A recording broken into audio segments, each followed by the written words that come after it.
Hello, welcome to We Don't Talk About Uno, a podcast about the Lorcana trading card game. I'm here with my co-host David. Hello. And also with Rebecca. Hello. Also known as Beck. How are you doing today? I'm all right. I'm a bit nervous actually about this, boys. I've never done a podcast before. It's brilliant. So when we were planning the podcasts, we were like, we need somebody on who can talk Disney to Disney fans. And I don't know I can be that person. Can you be that person for us? I absolutely can. I love Disney. Love it. And in prep, you have listened thoroughly to episode 1 a number of times. Yes, certain sections repeatedly. And other sections? Other sections I might have fast forwarded. Some. But I enjoyed so it. much. I thoroughly enjoyed it. Okay, so by way of introduction, what would your gift be if you were brought up in the Casa Madrigal? Well, I think it would be to make everybody happy. So I'd want to be able to just click my fingers and give them the thing that they wanted the most. Do you think that's healthy for people? Sorry, that got far too deep, far too quickly. Never mind. Deep. In the world of Disney, I'm okay with it just happening. So, as somebody who's known you for going on a decade now, I would say your superpower would definitely be not returning items that have been lent to you. No, what I like to do is hold on to them for long enough that when I return them, it makes one happy. Thanks? Yeah, it's okay. Thanks. I feel like there's some Jedi mind tricks going on. David, what are we going to be talking about today? Well, before we get to that, I just want to say that it's with deepest pride and greatest pleasure that we welcome our guest tonight.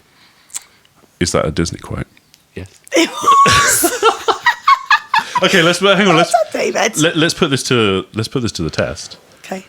What movie is that from? Say it again, David. Say it again. Theatrically this time, please. In character. I should also say we're not in France. Say it again. No, I'm not in doing the it. accent. It's from Beauty and the Beast. I can't do that. Oh, Stockholm Syndrome. Oui. It should be in français. Yes. It is with deepest pride and greatest pleasure that we welcome. And then we would sing. Do you want to sing? They don't do the German W in French. Also, They do in my version. there's no singing, otherwise we get copyright striked. Not allowed to sing, sorry. Okay. I know that's going to be hard for you for a whole podcast. Beauty and the Beast, Stockholm Syndrome for kids. Why would you say that? It's so he locks her up and then she falls in love with him. It's Stockholm Syndrome for kids. I know there is an uncomfortability about that, but she is independent. She chooses to go back to him of her own free will. And she's relatively feisty because she manages to defend herself against the wolves, even though she is a mere woman. And there's a teacup that is animated. Chip. I mean that makes the movie, but never mind. Okay, so let's move on to today's topic. Tonight we're talking about the Great Illuminary, which is the world of Lorcana, and we're introducing Beck to Lorcana. Okay, so Beck, we're going to show you the trailer, and then hopefully you'll react. I love it. It's theatrical. It's Disney, isn't it? I love the fact that it starts with this storybook feel because that is the iconic start to most Disney films. And if you go back, way back to Snow White, that's how it always started. So the book opens, you start to read it as narrative, and out come these characters in this life. So I love the fact that they're harking back to that. Also, music-wise, so theatrical, so Disney. The colours of it is vibrant. I've been to Disneyland, and when you go to Disneyland as a child, you actually feel like you are living a fantasy. That's got that whole kind of fantasy feel, but it's got that modern twist of it, of the cards flipping around. I love that. Amazing. I love it. Yes, so I know your husband plays Magic the Gathering. He does. And that's not something you've been interested in. So what's interested you in this as a trading card game? Right, so we as a family play loads of board games all of the time. We absolutely love them. We as a family totally invest in lots of Disney, particularly Marvel. So for us, it's the coming together of two different ideas. Magic the Gathering, to me, is really complicated. So there's no familiarity. There's nothing that I can base my understanding on. For me, the charm of this is that I see those 7 cards, I see those 7 characters. Maleficent comes up, and I'm like, oh my gosh, of course Maleficent has to be there. So I'm already invested. I've got familiarity. I understand who they are. And automatically I know, are they a hero? Are they a villain? I know the context of where they've come from. I probably know their superpower. So for me, straight away, it's more accessible. Also, for me, as a family person with kids, with a husband, straight away I'm thinking, okay, this is something we can all play without a huge amount of effort on our parts to find out these backstories and understand this magical realm. I already am familiar with this realm. So hang on, I've got a question based on what you said. I thought Maleficent was a witch. She is, but she's iconic and brilliant and But marvellous. there's a dragon on the card. Yeah, but she becomes a dragon. Is this really obvious? Oh my God, I'm offended that you're even asking this. Like, I thought I was going to be the novice here and I was going to have no clue at all. And I'm mortified that when I said Maleficent is obviously going to be first, that you kind of looked at me strangely. And secondly, that you didn't know that she becomes a dragon. Well, I mean, She's a sorceress. She's all powerful. She's incredible. I mean, she gets defeated, but yes. She's all powerful and defeated. But she is like the ultimate demonic being. She terrifies every child in the world. And she's a woman, which is great. And she's a woman who becomes a dragon, which is great.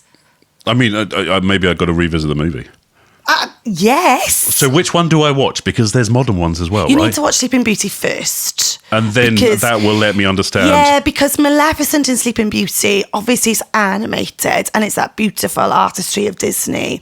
And she is so thoroughly terrifying. She's so fantastical. Yeah, I mean, I probably saw it 20 years ago, but I no, probably want to watch it again. No, you need to rewatch it.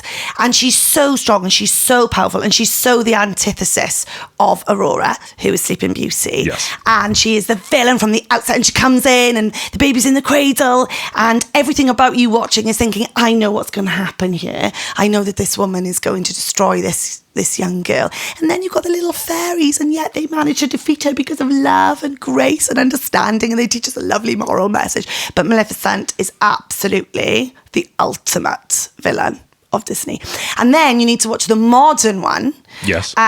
Because obviously that's live action. Okay. And Angelina Jolie is phenomenal in that role. So the other one that I have seen, Which one? Descendants.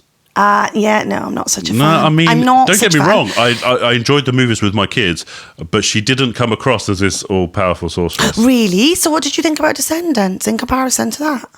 Well, it was just...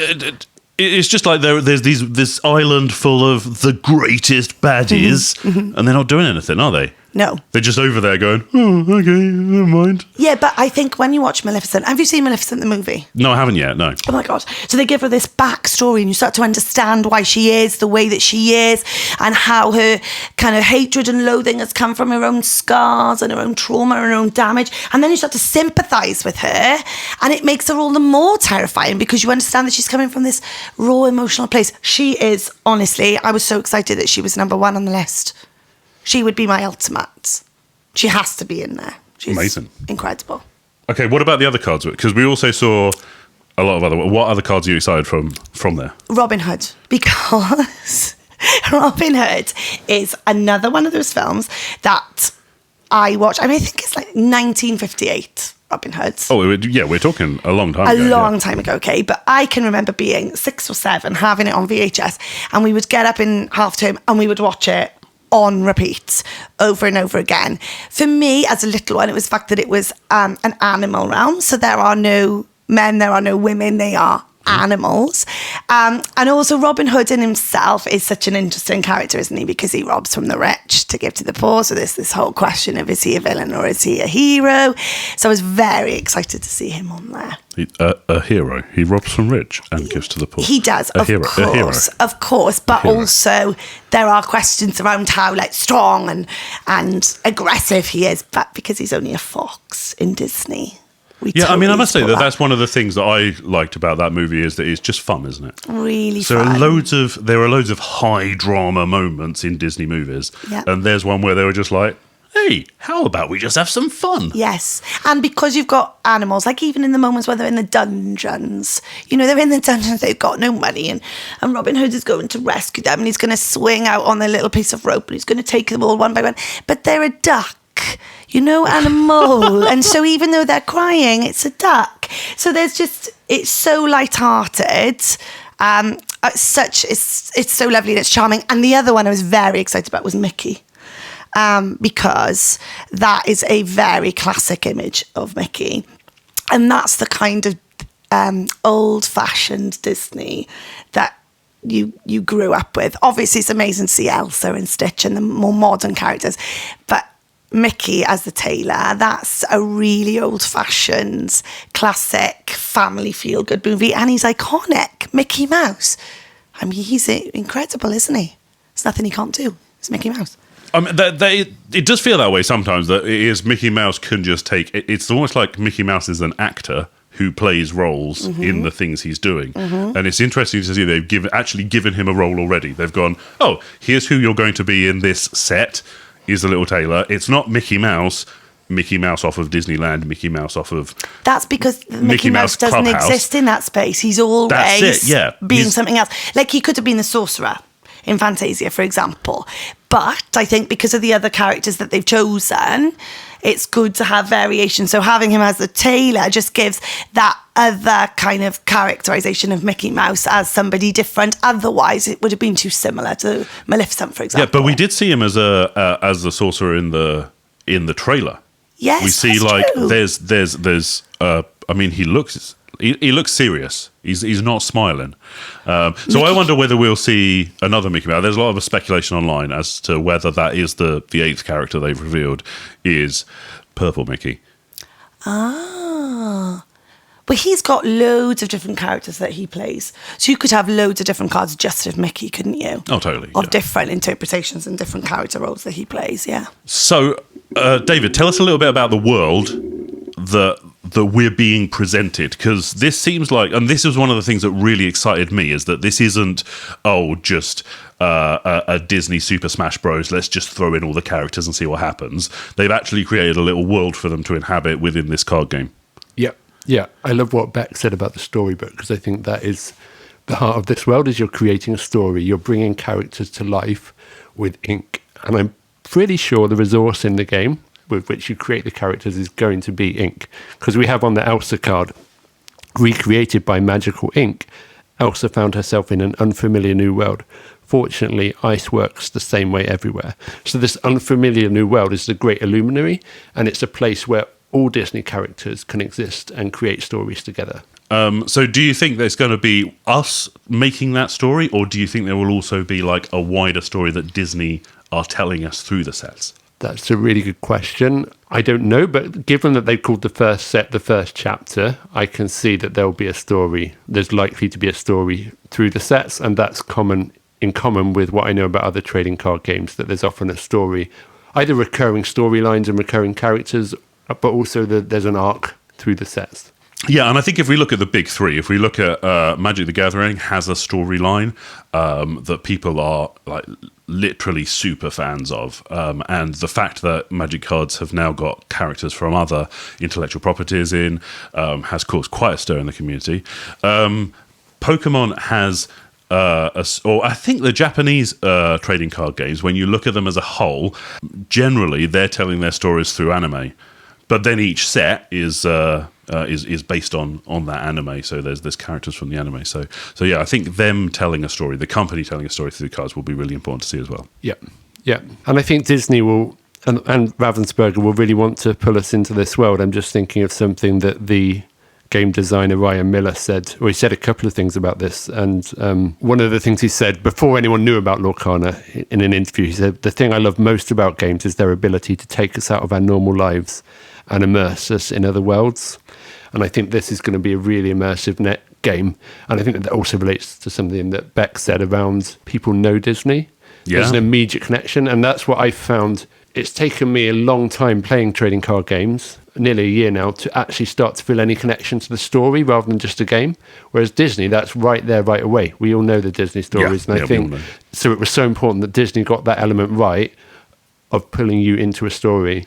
And I guess there's knowing a story, and then there's knowing the characters. So in a way, it doesn't matter who those. What the story is that they tell. We're talking about different characters. And as I said, I mean, I talked about Mickey playing different roles, but it's always Mickey, isn't it? It's always the same person.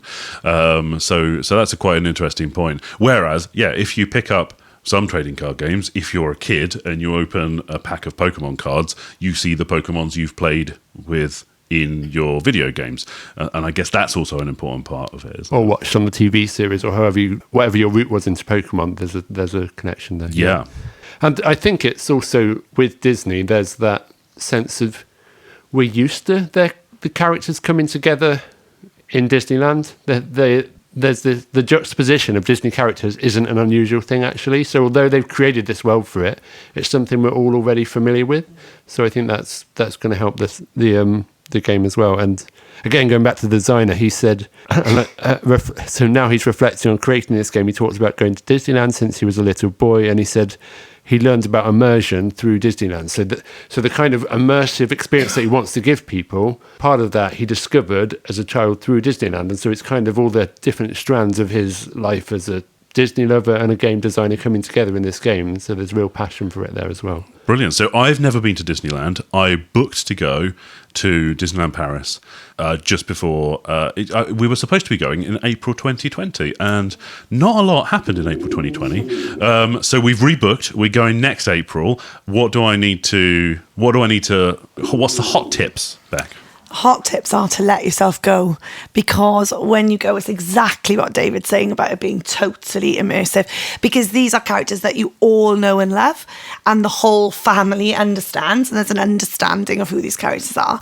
And I think even though as an adult you know that person in that Cinderella dress is not Cinderella, there is such an air of magic around those characters moving around in the way that they talk and interact with you, and the language that they use and the voices that they use, that genuinely, it doesn't matter what age you are, you're totally immersed in it. So I definitely think you've just got to be prepared to suspend your disbelief and just throw yourself in. Oh yeah, I mean, I am generally a cynic, but I was kind of like, if I'm going to this, I'm not going to be going, what's all this then? Oh, I've got a queue for this time. No, I've got to go and just I don't think enjoy it. you can be, though, because I think it's similar to what David has just said about the game.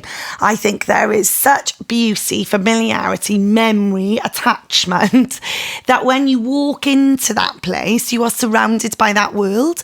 And it is about understanding those characters like you might understand somebody that you know. So you know how Elsa might react in a certain situation, and you kind of know how Elsa might react if she saw Captain Hook, and you also know how Tinkerbell might react if she saw Maleficent. Even though they don't exist within the same films, they do exist within the same Disney universe. So there is an understanding of how they would interact together. Yeah, and you picked up on something already, which was about a multiverse they've already created. You said you're really into the Marvel stuff that they're... Yeah. And that's something where... And I think this is, to people who have only ever seen MCU, the Marvel Cinematic Universe movies, and haven't been a Marvel geek. So I grew up reading Marvel comics. Okay. And Disney what they did really well was they were like, these don't have to be the same characters. We don't have to do every single one of these, as they were. We don't have to do like Peter Jackson did with Lord of the Rings, and have everything as perfect as we can to the boat. No, these are characters, and we'll play with them as we like, and we'll make a good product with it, rather than and good movies with it, rather than we're gonna try and be as faithful as we can. Yeah, but I think also that people. So my kids are really obsessed with Marvel. We absolutely love it as a family, and I think that. Again, what Disney does so beautifully is builds a backstory. So we'd never read the comics. It was, we weren't knowledgeable as to that. But Disney is really good at giving you that backstory, making you understand those connections. And actually, when you go to Disneyland, when you see those characters, again, you're so thoroughly convinced by them because you feel that you understand who they are and where they've come from and their relationship with one another. Okay, so we talked about the Marvel MCU. Yes. What happens, Disney go, we've got some massive franchises here. We've got Marvel, we've got Star Wars. What happens if the characters we've already seen, they just go, oh yeah, we're going to drop Wanda in there?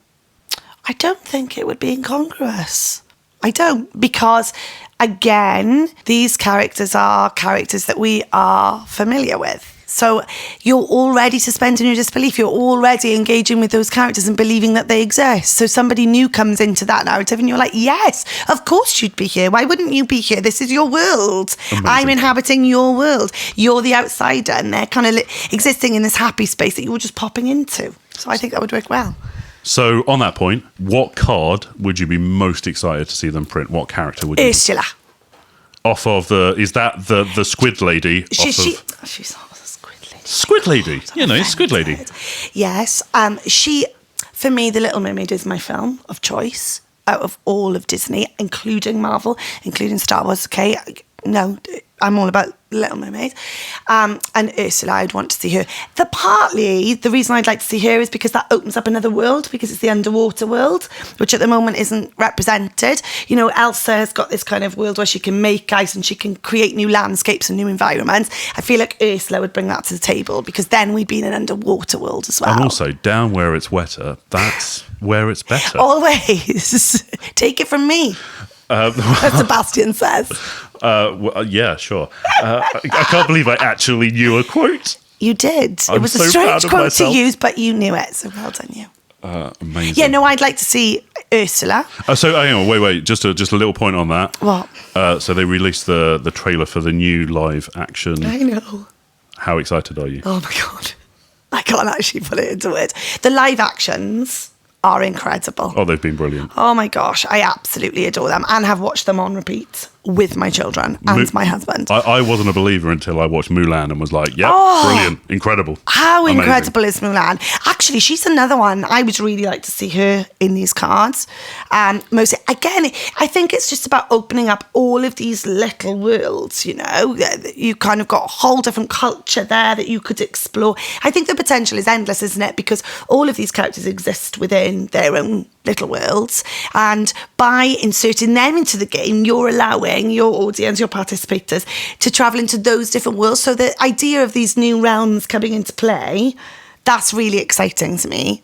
And for me, the under the water thing, and Bedknobs and Broomsticks, you know, I always wanted to be. David's looking at me like he doesn't know what I'm talking about. David, Bedknobs and Broomsticks was really exciting because they got to travel around on a bed. Was that Jessica Fletcher off of Murder, She Wrote? It was actually her herself singing, bobbing along. What's the actual actor called? I have no idea. Angela Lansbury. And I'm not allowed to sing the song, but I really would like to, and I'm stopping myself. But they bob along on the bottom of the beautiful briny sea. And my fantasy as a small girl was to be a human in the animated world, which is effectively what this game does, because you are immersed in the animated world. How exciting is that? Oh, and then I also think they need to think about Pixar. So WALL-E. Oh, that would be incredible. Such a great movie. I really like the Pixars. And Toy Story. Oh, no, Toy Story. Yes, Toy Story. So my card one of the cards I really want is Wheezy the Penguin. How incredible would that be? What would be his power? I don't care. I just want a Wheezy the Penguin card. Have either of you seen the movie Up? Yes. Oh. I want the Doberman from Up. Yes. The dog with the squeaky voice. Yes. That's so what good. I want. Yeah. Again, though, what would his power be? I don't know yet. He would chase squirrels. Total protection from all squirrels. I love that. Let's bring it So in. I'm saying that because we play Magic the Gathering, and in Magic the Gathering there are squirrels. Don't laugh. It's I'm true. not laughing. David has a squirrel deck. Yes. Anyway, moving on swiftly. So, okay, we'll get all of these characters. How do we somehow make them feel like they belong in that universe, though? I mean, I think the art's gone a long way to do that, hasn't Oh, it? that's lovely. Yeah, those cards are absolutely beautiful. I'm actually interested in what you think about this, because I am not a TCG player. So this is really new to me. So I look at these cards, I'm like, they're beautiful. I'd want to collect them. I'd want to look at them. If there was a game that I could engage in, that would mean that I could be these characters for a moment. That's like my dream. But I don't fully understand how that would work. And I was listening to you talking about, you know, them having a story and you kind of following that. But to me, as someone who doesn't play games like this, who this is absolutely new for, I don't really understand how that works. Simeon, you've been playing trading card games longer than me, so maybe you can come in on that one. Yeah, so usually there are each set so different trading card games release different amounts of sets per year, but we generally see between 4 and half a dozen sets for most trading card games.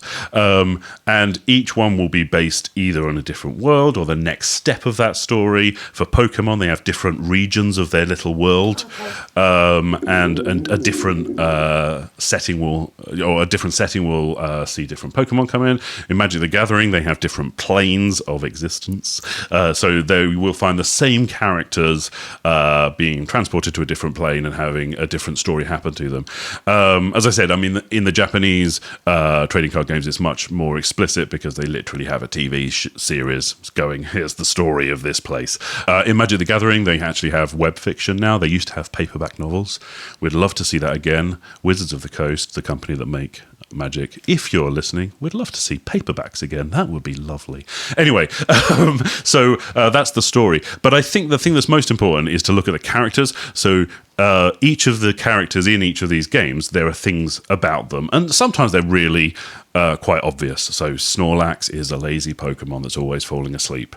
That's his thing. And in other trading card games, we see that a lot. In this trading card game, in Lorcana, we see that with Elsa already. That Elsa freezes things. So when we're assuming that when she does her thing, she taps down or exhausts a card, and then you won't be able to use it the next turn. So it's frozen for a turn, and that's something that is really thematic. And I think that's something that really goes a long way to explaining the game to new players and to people who know the character but don't actually know the mechanics of the game. Which is me. Yeah, that you might not understand, I turn this card sideways and then I can't use it, but you can understand, it's frozen. I can't use it this turn because it's frozen. And we've seen that a lot in other trading card games. In Magic, there's such a thing as it's called flying. If a creature flies, it can't be attacked by creatures who can't fly. So it's like, that's a really simple thing. It's like a little mnemonic. It's a little, I understand that because I understand how that works in the real world. So therefore, the little picture on the card has got wings. Great. I can't attack it with my little thing that doesn't have wings. Get it. So that's it at the simplest, but then this builds and builds. So as sets are released, I mean, some of these trading card games have been going for 20, 30 years, and as sets are released, there's more backstory, the characters develop, characters come and go. So yeah, I'm excited to see where they take it. I'm thinking also about how characters in Disney develop within a movie or through a sequence of movies. So there could be Elsa as a young child when she's struggling with her powers and coming to terms with that, then Elsa as she gets older, then Elsa as she becomes queen. Yeah, Elsa as she's entering the unknown and kind of vulnerable. We don't know yet how Disney will make those characters interact, whether they'll do a set of child characters only, how will Disney in different chapters of this story tell that story? We don't know. Yeah. But I think that's a really interesting question that's to be discovered. Yeah, and that's something where a lot of these companies add a lot of artistry, isn't it? Where they go, okay, we want to do a set with child versions of these characters. Why are they children in this set? Perhaps there's some magic that's happened. There's whatever, but build an effective story around that, so that people are drawn in, so that people aren't like, they're cute cards. That'll be fun. But also the people who are more into it for thematic reasons will go, but what's the story behind that? So, yeah, it's a multifaceted thing. Disney often does that anyway, though, within their narratives. Generally in a film, you'll always see the character in child version because that's how they build their backstory, or you'll have flashbacks. Are you talking about Muppet Babies? Potentially, yes. But actually, I'm just thinking of the vast majority of Disney films have moments in them where you're transported back through flashback or you're seeing them as children. So actually, even the children version, like David's saying, of Elsa, for example, and Anna, we've seen that. So we recognise those. We even recognise the traits that they have. So, yeah, I think that would be nice to see them going through the ages and the different phases as well, because obviously they go through phases of vulnerability, they go through phases of strength, epiphanies where they realise that they can do things, and there's always this journey, isn't there, in terms of age, but in terms of character development as well. Well, I think we've covered a lot. That's really good. We've got some questions from our audience, but before that, Beck, would you like to play a game? Yes.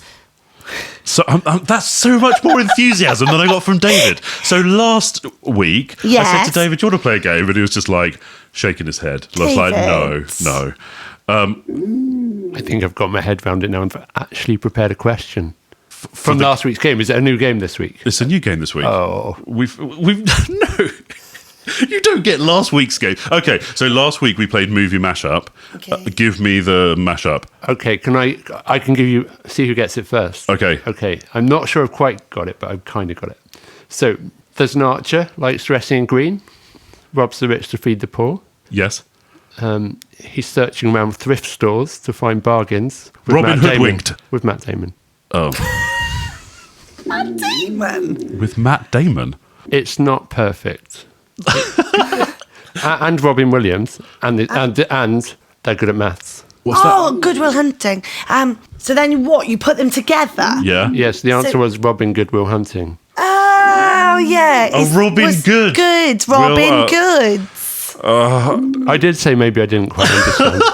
Was that the game? So the game off Is it of as last week. complicated as that? Because that sounds really complicated. The game off of the last week was, you do the movie mashup. You describe two movies. So I, for example, said a princess is cursed to never wake up and is locked up by a hairy monster. The two movies would be Sleeping Beauty and Beauty and the Beast. So the title of the movie is Sleeping Beast. Sleeping Beauty and the Beast. Oh, so you put them together. Oh, I see. I think it's all in the exposition, and I don't think you did that well. You didn't explain to me what I was doing. David, is that what he did to you last week? No. So okay, so we've got a new game this week. Oh, right, good, yes. Okay, the new game... Is it more simple? Yes. Okay. The new game is Trading Card Terms, as explained by Rebecca. Oh my God! So I have some trading card game jargon. I won't know any of them. This is the fun. You have to guess what they are and explain them like a dictionary definition, like your Susie Dent off of Countdown. I'm going to sit up straight. Okay. Yes. First term. I'll tell you the term and then I'll put it in a sentence and then you can give us the definition. You're going to give me context as well. Okay. So the first term is jazz hands. Everyone loves a jazz hand. Right, now put it in sentence. In a sentence, this game was going well, but now I'm jazz hands. Oh, that's not what I expected. Jazz hands normally means that one is excited and enthusiastic. However, in this instance, jazz hands simply means that you are out of the game. It means you're out of cards. Almost. I was almost correct. Well done. Oh my gosh. That's great. David was doing jazz hands as well, which I think was off-putting. David, don't off-put our guests. Okay, term number 2. Okay. Is double-sleeved. I like it so much, it's double-sleeved. Double-sleeved is when a card is absolutely your favourite, your winning card, and therefore you're going to put it safely in 2 little plastic wallets to keep it extra safe and polish it morning, noon and night. You're totally right. Yeah, it means so trading card enthusiasts want to play the game with their cards, but some of these cards can be worth money. Precious. So you put it inside a little plastic wallet. Some people, that's not good enough. They double sleeve. Anyway. Am I doing it in a good voice? Like, we're loving it. So good. So good. Okay. Term number 3. Okay. Spiked. As in, that card just spiked. Spiked is another word for smarted, when you are wounded and injured and damaged by the impact of the card that was presented to you by your opponent. I'm really sorry, that's nothing to do with it. What does it mean? What does it mean? It means the price of a card has gone up drastically. Usually, like a price spike. A price spike, yes. Yeah, now you've said it. It's really obvious. I'm sorry. So here's one that I didn't even know was jargon, but is jargon when I looked up trading card game jargon. This term is called mulligan. I'm going to need to mulligan. Verb. I am going to need to pass because this dilemma is far too complex for me to resolve in my small, inadequate brain. It means when you draw your first hand of cards, you're allowed to put them back and have different right, ones. I'm sorry, there was nothing about the context of the sentence that you offered me there that would even have suggested that's what that meant. Okay. Last term. Oh gosh, is it as difficult as Mulligan? It's the last one, so it's. I'm going to throw everything at it. I think it's very visual. You can tell me otherwise. Scoop. That was a great play. I need to scoop.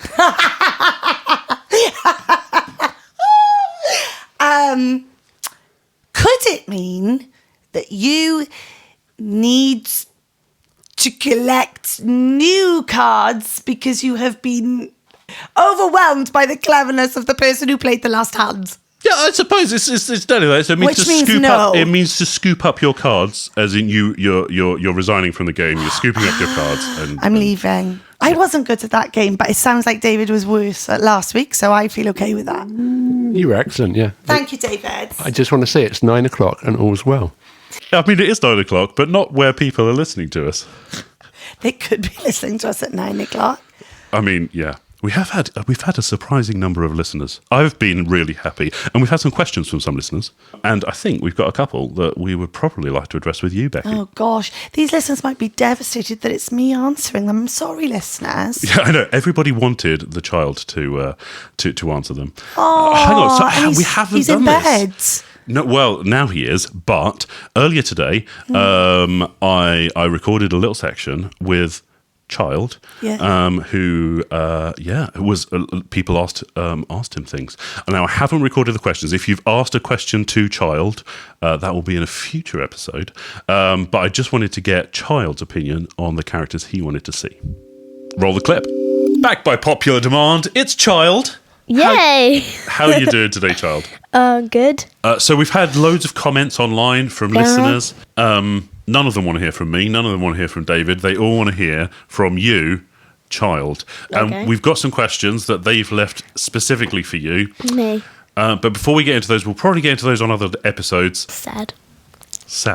Well, that means you could appear on new episodes. Oh. But today we're talking about the characters and the art and the storyline of the game. So, you mentioned last time that you wanted to see Dipper from Gravity Falls. Yeah. And also Phineas and Ferb.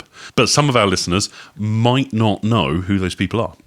Yeah. So I thought we could round out those sets and talk a little bit about the cards and what would be on them. Does that sound good? Yeah. Brilliant. So let's start with Phineas and Ferb, because I think most people will have heard of those slightly more. Yeah. So tell me about, first of all, I asked you before we came on, should there be one card or should there be two cards? And you said? Both shouldn't be on one card. They should be separate. Tell me about Phineas off of Phineas and Ferb. Phineas, there's not much to say about Phineas.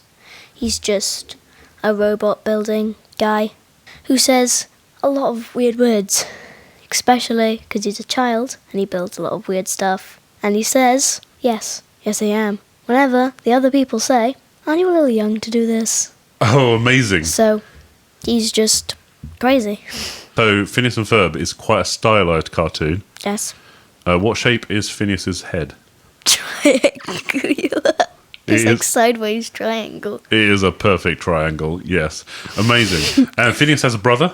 Ferb. Ferb. Cousin, I guess. So he gets a separate card, does he? I think he should. He might. If they do, they might make them separate. But then again, they would both fit in a card, and Phineas and Ferb would make a duo card quite well. Brilliant. So tell me about Ferb. So Ferb doesn't talk much. He's kind of the reason. He's the one that gets all the stuff for Phineas and Ferb to build all their stuff. Amazing. And what's the premise of the show? What's the show about? The show's about Phineas and Ferb building stuff and their sister Candace always trying to get them busted, but it never works because all their builds just disappear whenever their mum comes up. And their platypus is a spy. Sorry, they're what? Platypus. They have a platypus? Yes. Amazing. And it's a spy, and he goes to stop Dr. Doofenshmirtz. I see. There's plenty of characters in this that could have a card. Yes. Amazing. Maybe they should do an entire Phineas and Ferb set. Okay, so you mentioned another series. Yes. So you said the Dipper from Gravity Falls. So tell me the premise of Gravity Falls. Gravity Falls. Dipper and Mabel, kids, go to visit their Grunkle Stan in Gravity Falls. Okay. And then there's this small child called Gideon, and he tries to... There's 3 books. Okay. Gideon Yeah. has one of them. Okay. Grunkle Stan has another one. Uh-huh. And Dipper found the 3rd one.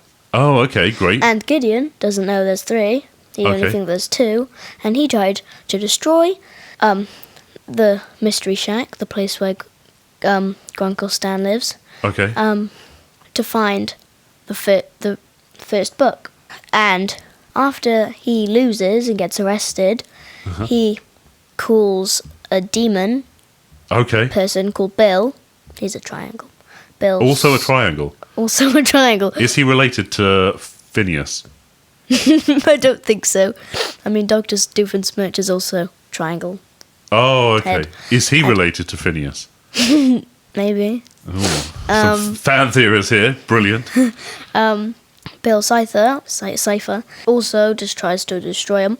And then... It sounds like a super complicated series. It is quite complicated. Okay, this is getting too complicated for me. Okay, so, brilliant. So we've got a load of characters you've talked about there. Yes.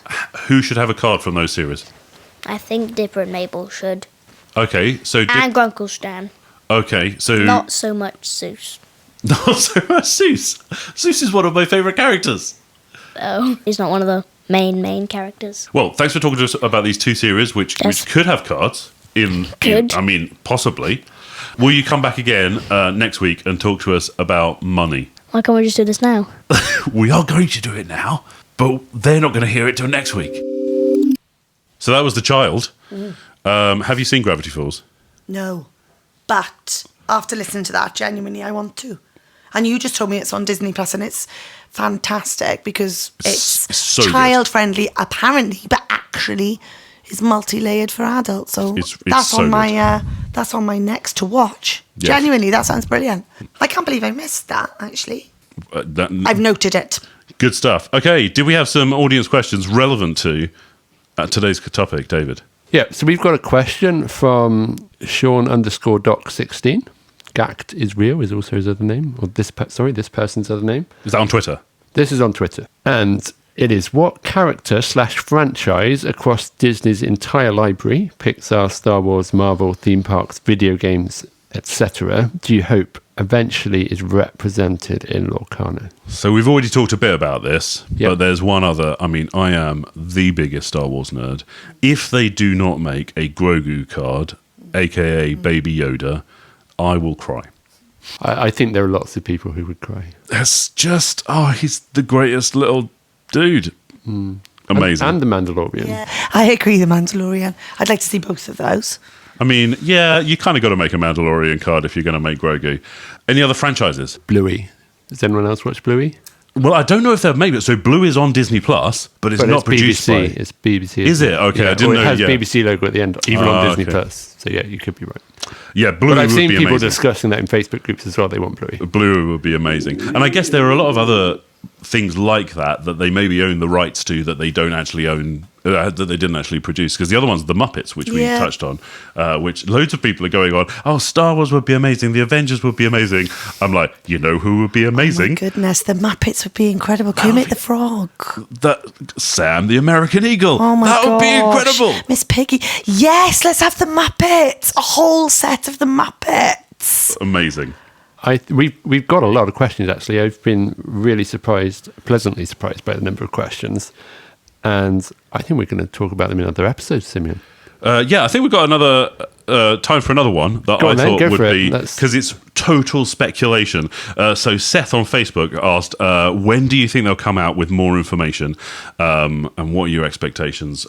Which is really, because they've dropped all of this information a year before they're launching the game. When do you think we'll see the next tidbits of information? There's tidbits all the time if you follow it.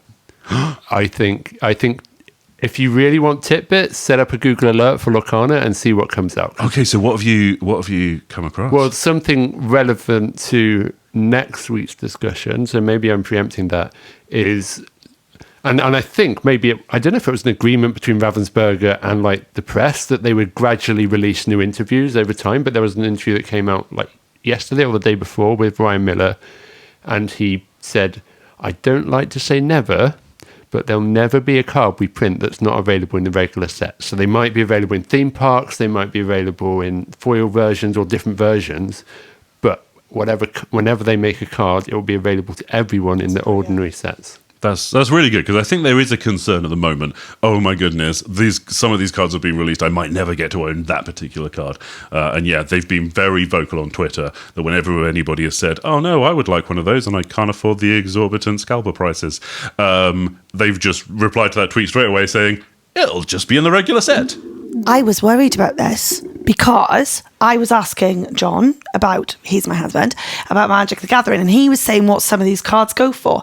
And I was like, well, that's devastating, because if Lorcana ends up like that, then all these Disney fans and all these families that want to engage in this together won't be able to afford to do it. So you just answered my question. Well, I think there is a part of maybe certain like editions of cards, certain artworks might not be. Yeah.